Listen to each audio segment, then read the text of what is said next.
You want to clap? You don't have to. But Clap. You want to. Clap. Thank you. The most important clap of your life.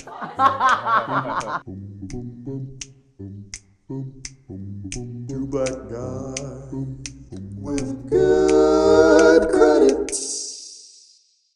Welcome to Two Black Guys with Good Credit. I'm your host, Shaun, Lynda, the show for the financially curious and financially knowledgeable. And Peter, man, we got raving reviews about you, so we had to bring you back on the show from behind the scenes to up front in the scenes. And I think this one is an interesting show that I thought would be fun to do with you. For sure. It's about, everybody's talking the buzzword AI, and I kind of wanted to bring it around personal finance and financial literacy, how it's changing the way people do business and people do finance and people save and people invest. And I want to kind of break it down, and if you could help take me through it, let's just talk about, like, in general, like, I think artificial intelligence, AI, is playing a growing role in personal finance by automating tasks and analyzing things a lot quicker and providing personal financial insights that's never been done before. Right. What are some key ways that you see AI is helping you, as far as even like budgeting and expenses tracking and stuff like that? Do you see it helping you in any way? Are you using it in any way? I mean, I guess we can start off by just talking extensively, or just opening up the window into like what AI is and just the function of it. Take me back, brother. I mean, I guess like, AI is just short for artificial intelligence, which sometimes I actually think it has like bad PR, because what it really is just like collective intelligence, which is like the intelligence of every single like human that has kind of like put something out on, whether it's on the internet, just a book, the Britannica, whatever it is, like whatever exists, is really all of our intelligence. I think it's like an enhanced Google search. Absolutely. It's just like these context windows that is, just created through these large language models, and Right.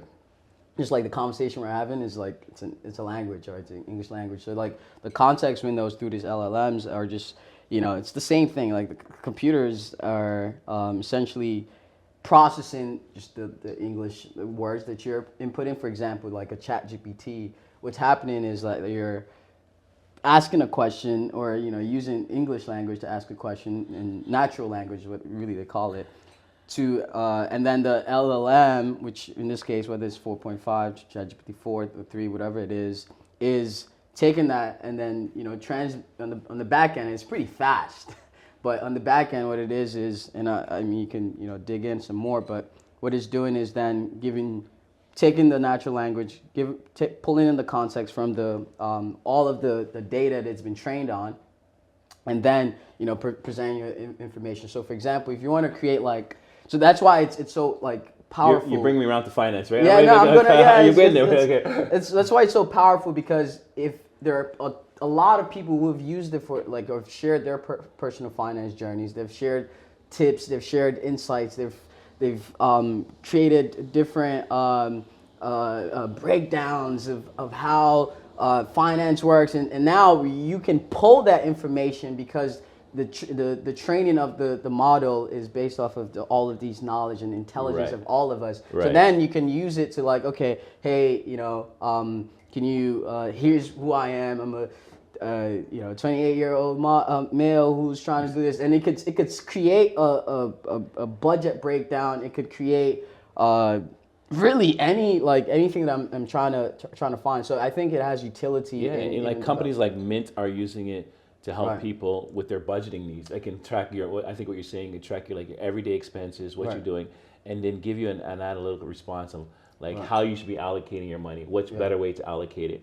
which really hasn't been done before. Right. More in the past, you would just kind of put in your daily expenses, and you'd have to figure out how to save. This will actually, AI can actually lay a plan out for you. Yeah, exactly. And, Right. So those and are based on, like you said, trillions of information Exactly. coming into it in nanoseconds, and be able to summarize, hey, Right. instead of buying this, Yeah. buying A, buy B, you can get it cheaper at that. Instead Right. of doing this, going here, it can really break down and help you with your journey. Yeah, because those are like robo-advisors, right? Whether it's Mint or Wealthfront, Betterment, right? yeah. All these apps that exist are essentially utilizing these AI agents and models to really formulate like, like, okay, given this is your input, this is the probably best output that you can get from the information it has. Right. And it's not judgmental. It's not, oh my God, you should do this. It's not emotional. It's strictly based off of like what has been, measured, just given all the information, trillions of data and information it is, and then it can regurgitate and produce like a optimal and very beneficial given the goals that you're setting in the apps. I say, I always tell people, like, AI is my new friend that sometimes lies. Like that friend that's cool, but every now and then it tells a lie. Right. So I always got to make sure that I keep it in check. Yeah, That friend that, is he telling the truth or not? Right. But they can give sometimes great advice. Absolutely. And great direction. And I think even in terms of like, I was reading like companies are now using AI to help evaluate, determining whether people are approved for credit or not, because it'll look at other things beyond like just your credit score. It can look at your daily transactions, your bank transactions, what you're doing. It can look at how you're paying your bills. You can factor in your employment, your education, and nanoseconds, and just your general online behavior, your digital footprints, and make a decision if you're credit worthy or not. For sure. So I think even like the typical credit score, it may be still a part of determining factor, but I think in the long term, other factors may start coming into play because of AI.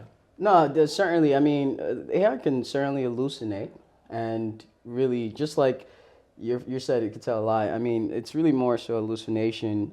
Just like a friend or an advisor who you might be speaking with, you can present all the information to them about like what you're trying to accomplish, what goals you have, present all your data information. They can bring their response or whatever they're giving back to you can also just be like false or I don't know. But like in the case of AI, I guess the why it's even more beneficial is just that like it's taken beyond what the knowledge of this one human is and actually considering even multiple data points, including your data that you're feeding it.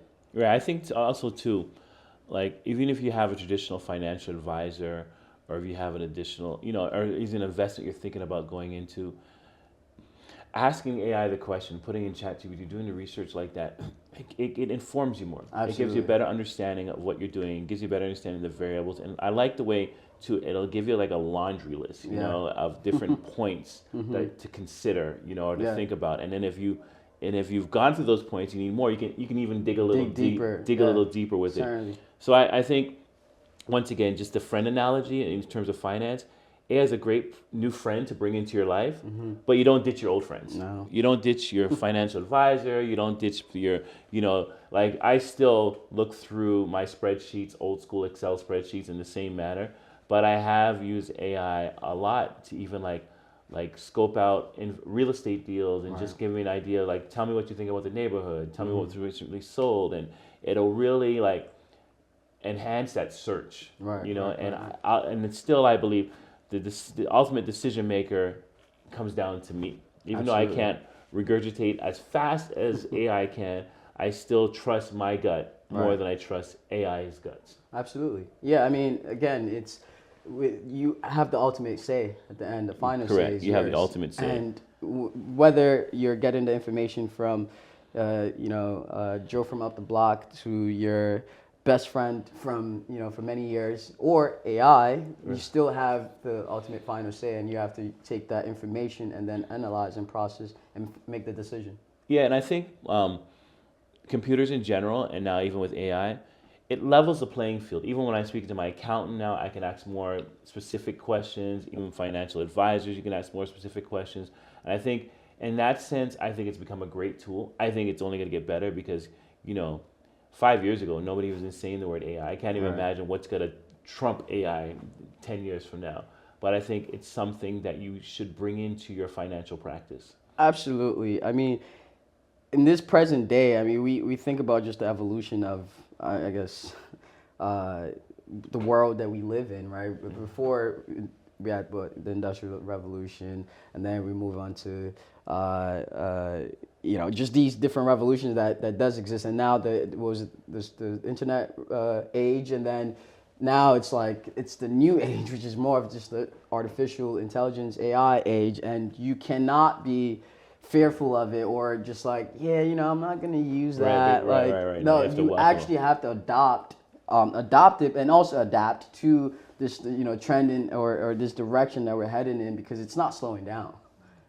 And No. whether you feel that you're an expert in XYZ or you're the only person that knows, man, we're talking about collective intelligence. We're talking about this, like, if you're not using, the person next to you or the person who's in your same field is using it, and it's making them 10 times better. It's making them even more efficient. It's making them, like, their speed is of execution is much faster than you, who you're still, like, working in the age prior to the current age we're in.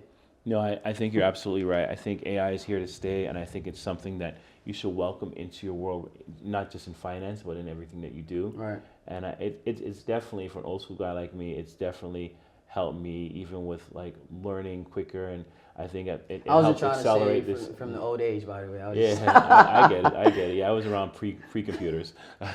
But it's helped me accelerate my thinking process and being able to make sound and better decisions. But like I said, I still look at it objectively, and I think most people have to be that way. But if you're looking to start a business, if you're looking to invest, I think it's Chat GPT or AI has to be part of your analysis. Right. That's a lot we took in, Peter. That's right. I think we gotta pay some bills to get to commercial break. So we're two black guys with good credit. Let's go to a break, and we'll be back with more on AI and finance. The chat bots that does exist, right? We talked about the robo-advisors, which is, it's embedded within these apps that we use. Again, whether it's Wealthfront, whether it's Betterment, whether it's Mint. I mean, actually, Mint got acquired, and it's I believe it might have been shut down. But like, these apps have different AI embedded within them, that it's not just like, okay, you can use Chat GPT to develop. If you have questions about, okay, what are 10 things I need to consider starting a new business or starting this business in this particular niche, in this field?